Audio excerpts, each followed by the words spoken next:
Hello out there, I'm the oldest nerd. As promised, we are reviewing a movie, and this is the Star Trek reboot movie with Chris Pine and others.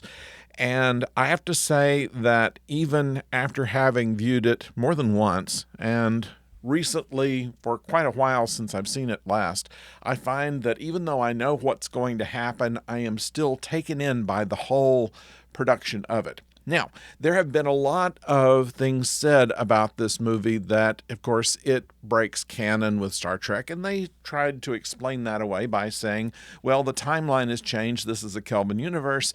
The history changed at the time that Nero came into this universe and caused a branch in it. And so this parallel universe, which has been confirmed by Star Trek Discovery, is what has been created, and therefore they can do kind of what they want with the characters. They put Kirk in the academy sooner than he would have been. They make him a captain sooner than he would have been. They have the timelines a little messed up with Spock and Scotty. Little bitty problems too, like Nero's injured ear disappears and reappears at certain times of the picture.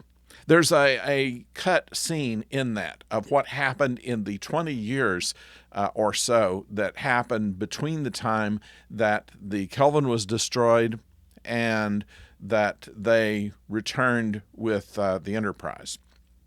And they cut this out for length, but apparently when the Kelvin collided with the ship, it was damaged terribly, and they limped into Klingon space, were captured by the Klingons, and they went through some amount of trouble in order to escape from the Klingons, and it took quite a few years to do so. And so they weren't just sitting there waiting for 25 years or however long it was between the time they moved through the singularity and that Spock did. Now, Eric Bana, who is kind of proud of the fact that nobody recognized him in this role before the credits went, is someone who dissolved himself into the role so that I can't imagine anybody else playing the Nero part. And from various Star Trek movies that I have seen, I've never seen such a good villain. Now, okay, Ricardo Montalban was good as Khan. I will give you that. But most of the other pictures that we've seen, they've put a villain up that's kind of a B actor or someone who was an A actor 20 years ago and is now not quite as good, or somebody who is a good Shakespearean actor but doesn't really work so well after all the makeup is applied. And Eric Bana just nailed the part, I thought. We know from this movie that certain people had very successful careers after it started. Zoe Saldana, of course, became part of the Marvel Universe with the Guardians of the Galaxy. We know that Chris Hemsworth, of course, also became part of the Marvel Universe as Thor. And we had various other members of the staff. Anton Yelchin also went to other pictures that had very good notices. This is unusual for a Star Trek cast to have a career after Star Trek that isn't so closely identified with it that they can only do bit parts afterwards. Nevertheless, the acting was top-notch. The art direction was huge. This is the first time that I believed that the Enterprise was a big ship. Every other time, I mean, we've seen the various models, and many of them have been quite good. The refit Enterprise was probably the most elaborate model that was ever built for motion pictures, and yet it still did not seem to be as large as they were able to make this Enterprise. The way that they rendered it, the way that they went over it, they made it feel extremely big, and on the inside as well. Instead of just having your regular rim-sized sets, they used actually a Budweiser brewery to depict engineering both on the Kelvin and on the Enterprise. That's the interesting point, is that it's the only brand name that's mentioned during the movie in the bar scene where Uhura orders 3 Budweiser Classics, and that no doubt was there. So as part of the compensation for them to be able to use a brewery as the engineering and lower decks area of the Enterprise.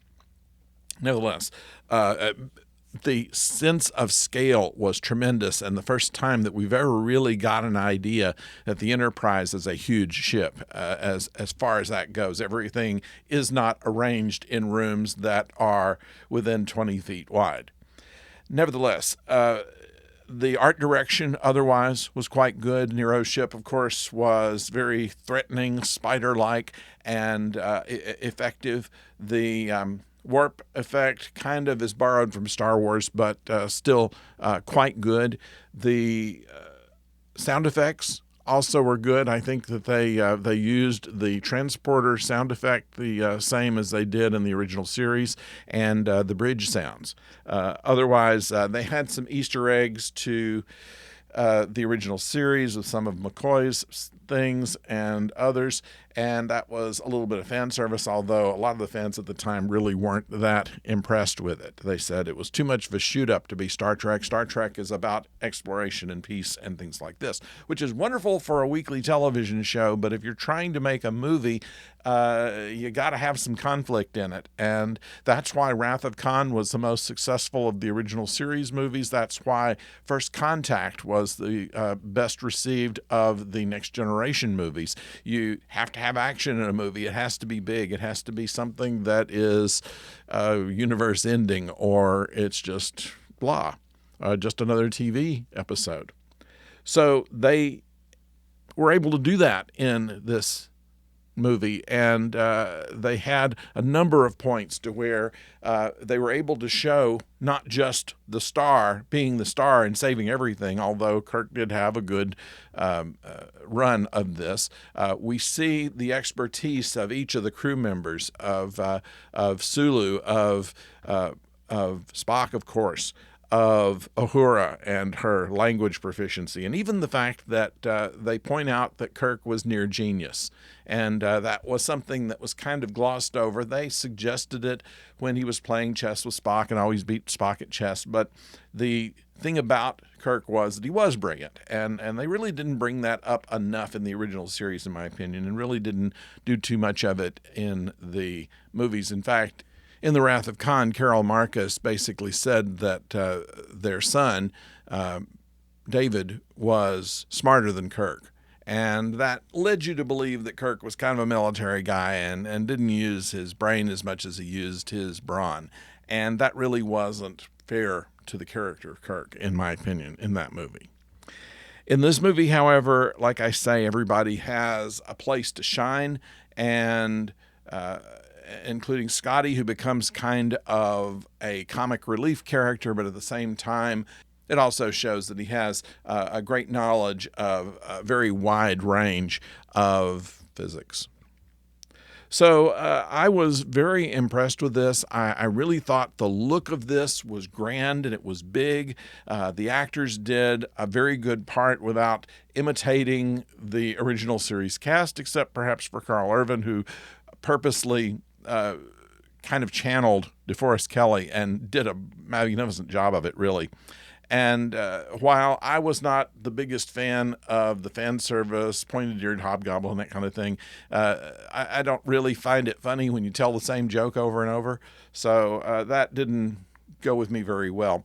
Other than that, though, I forgot to mention Chris Hemsworth. I did mention he was there, but the performance that he gave in the very beginning of the movie made me almost wish that he had been Kirk. So this is one of the better Star Trek movies, despite the fact that it had some pushback by fans who wanted them to put the original cast up there in their 70s and 80s, and those that were dead, they just have to, prop them up and let's, do the plywood sets and do the same thing that they've done every time.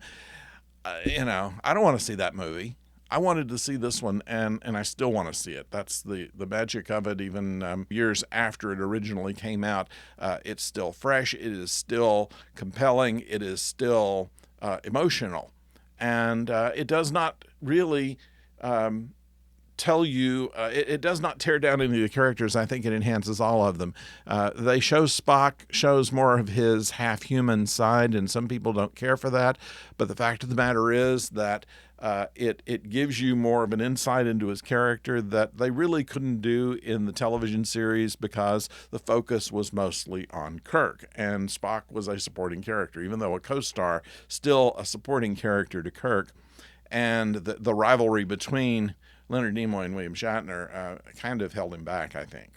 So the ability to give a more rounded picture of who Spock was in this picture was also very good. And, of course, he and Leonard Nimoy got along very well. They did a commercial together. I think it was a car commercial of some sort, and all well done there. That's my review of Star Trek, the reboot picture, and I hope you enjoyed it. We'll be back on Monday with another Babylon 5, Deep Space Nine on Wednesday, and then we'll see where we go from there. Fairly soon, we're going to be having some new shows to review, including Star Trek Lower Decks, which I think is going to be starting anytime now. So we'll be covering that as soon as it becomes available to us. So thank you for joining us, and don't forget to subscribe and like if you please. And until next time, don't go far.